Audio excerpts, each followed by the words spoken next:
All right, what is going on, you guys? So we are going to be talking today about arrowheads and finding arrowheads in the field, kind of the do's and don'ts, just a little bit, but more so kind of the process of identifying what it is that you found.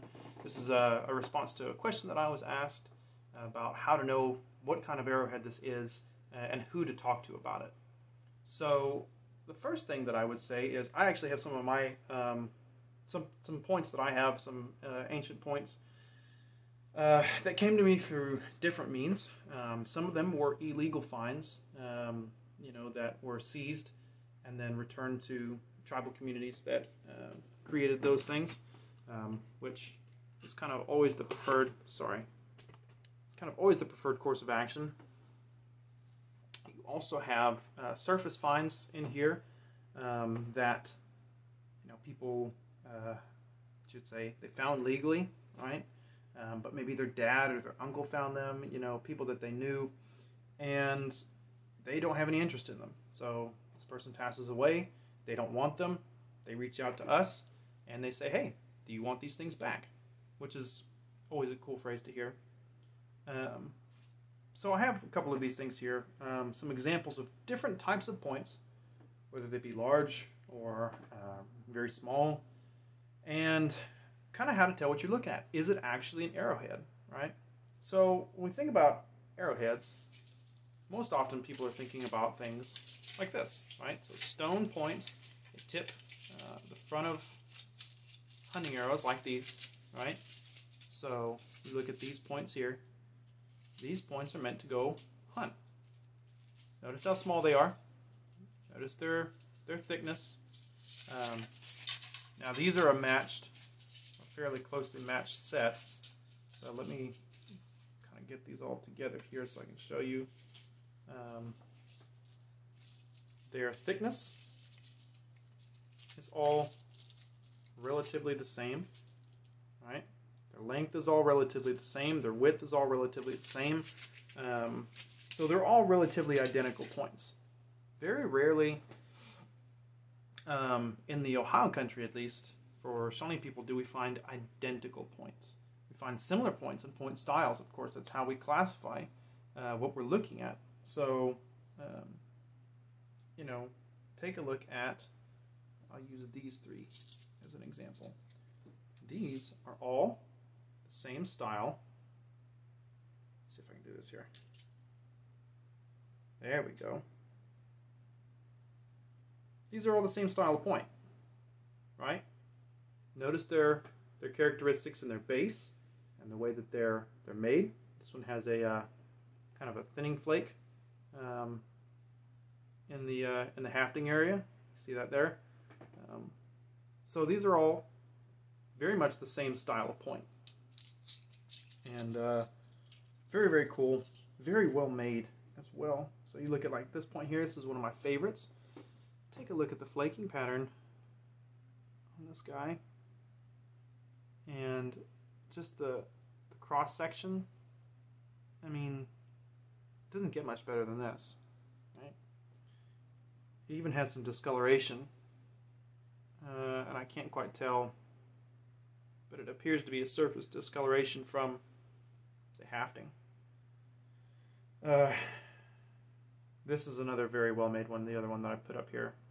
It's pretty thin, beautiful even cross section, gorgeous material. The flaking on it is really well done. It's a well made point, and it looks like it was used a couple of times, which is interesting to note as well. These old points, a lot of old points that are found, seem to be used multiple times. I know that as we go farther along in history, the arrow points that we produce to use for hunting, our viewpoint changes on them. Obviously, we have a living culture and things change over time. But what I showed you just now, they're not arrowheads. These items, this one here, is not an arrowhead. You're probably thinking, well, if it's not an arrowhead, then what in the world is it, right? These are at level points, or knife blades, or both, right? So these things are used for kind of a levered spear, traditionally. It's a smaller sort of extension of your arm that has a hook on the end, and it latches into a spear that's launched, right? It gives you greater leverage and allows you to throw it much faster. They hit with a lot more energy. Obviously, it's a much heavier projectile, you know, and something like this on the front of that would be devastating. Large megafauna like mammoths, mastodons, and that kind of thing, or you know, deer, bear, elk, all the things that are being hunted traditionally.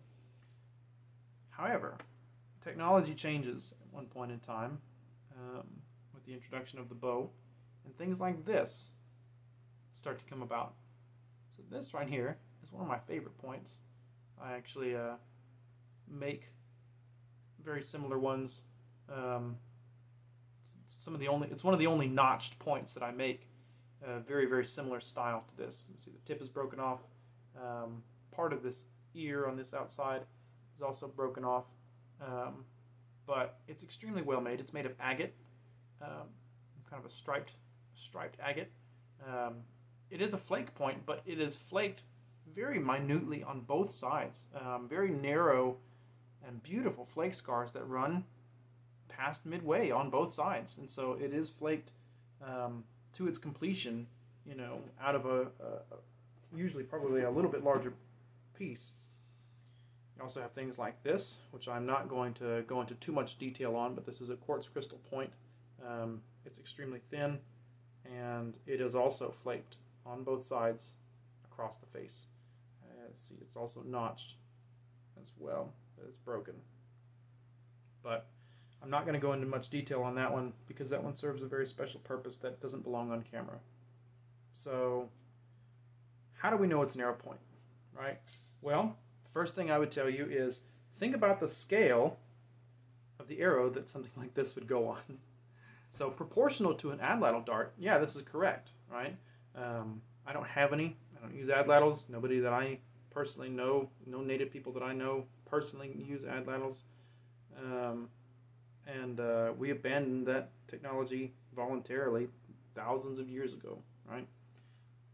This is not an arrow point.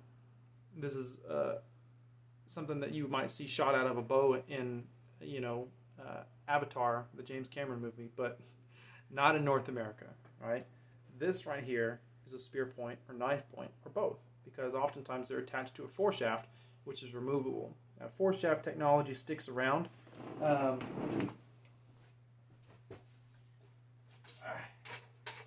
As evident in arrows like this one. So imagine this, right? Proportional. So this is a flint ridge, flint point. You notice its thinness, its shape, the width, right? This is actually kind of a wide point. You can actually use a point of a similar caliber on an adlatal. But a river cane shaft, this is fletched with red-tail hawk feathers, but this is a foreshaft. So this fits inside this cane shaft. It's tapered to fit, and then it's wrapped with sinew, not only on the shaft, but also on the foreshaft to prevent it from splitting, right? So imagine this, but like 7 feet long.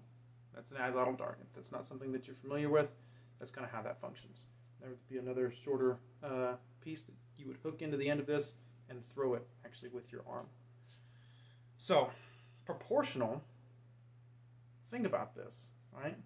I'll use these as an example.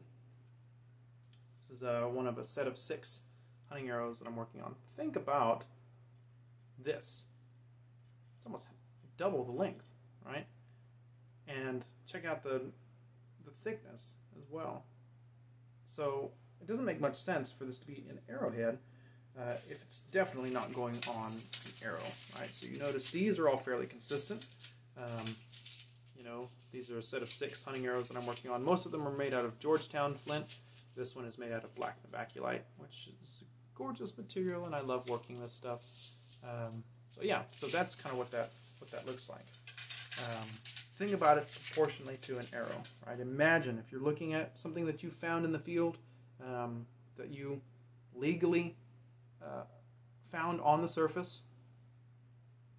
think about what this might have been attached to. Think about the size of the arrow that this would have had to go on. Think about the size of the shaft, right? This right here fits on a shaft like the size of my pointer finger.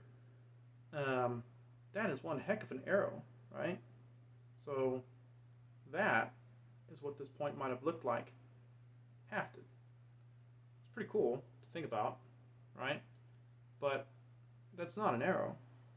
So I have pieces of river cane that are being used for blowgun that are the same size as that. So yeah, this is much more reasonable. This is much easier to make. One of the reasons why that is, and one of the sort of cultural ideas that I am comfortable to share with you on camera, is that I even, still to this day, make my arrow points to be single use for my own personal hunting use, and for the people who I knew growing up that taught me to hunt, taught me to make these things. These are single use tools. They are not to be reused. So this arrow here, take it out and shoot a bear or a deer with it. Do you know what I'm going to do at this point? I'm going to take it off and I'm going to throw it away. I'm going to leave it in the woods. Sometimes I've seen people that I've hunted with bury it with the insides of the animal that they're not going to use, which more commonly today is most of them. But yeah, they are single-use tools. They're not to be picked up. They're not to be resharpened. Like we see a lot of these old tools picked up and resharpened and reused and rehafted. It's not something that we see coming closer to the modern day in the more contemporary times. In the 18th century even, that's not something that, you know, is really being done. So that's a pretty interesting change in culture. You also have kind of in-between stuff like this. Now this, I would still call it an ad-ladle point. I would still say that this is a resharpened ad-ladle point. It is a kind of a single bevel, like twisted head, as are some of these, as a matter of fact. You also have things like this. This is a flake tool. It could be a point, right? So you could half this, technically. So you could wrap this down, sharpen it up. You could use it. The curve would make things a little bit difficult. You'll notice this side is completely smooth with a little bit of edge retouch. And then this side has all of the flake scars. You can tell that there's nothing running across the face, so this is an expediently made tool. Probably to serve a single function and then be discarded. Or resharpened a couple times and used for as much as you can get out of it. But well-made stuff like this that we often find and collect and people are very interested in, find as a fascinating piece of history. To close out this video, you know, people love this kind of stuff, and we get questions all the time, especially when I've got my bows and stuff out at work, and it's eye-catching to people. People are unfamiliar with the concept of native peoples in the modern day.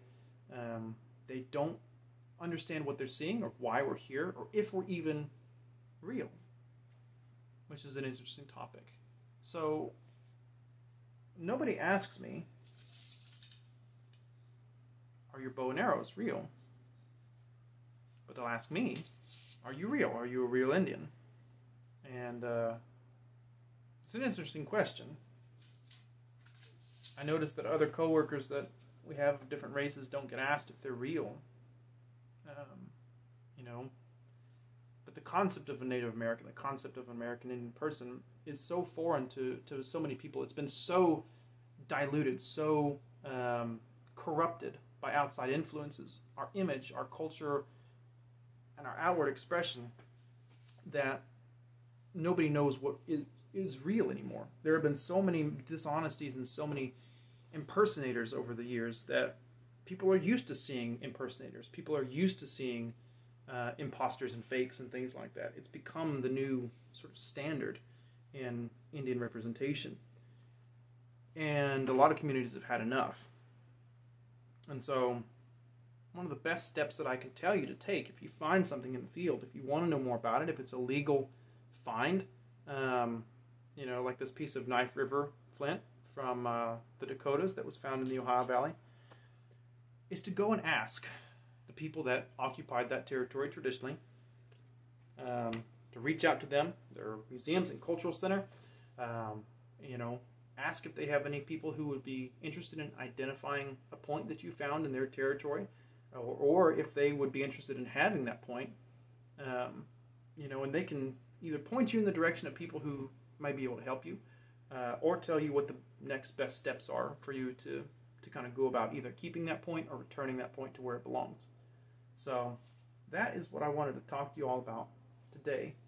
Is it's kind of the difference between what is an arrow point, what am I looking at, right? So this is what you're finding. How do you know more about it? And more importantly, how do you learn more about the people who created that tool and how they're still around and functioning and doing things today? So I hope you keep up the curiosity, and I hope you keep asking questions, and I hope you keep talking to native people. So, Yahweh.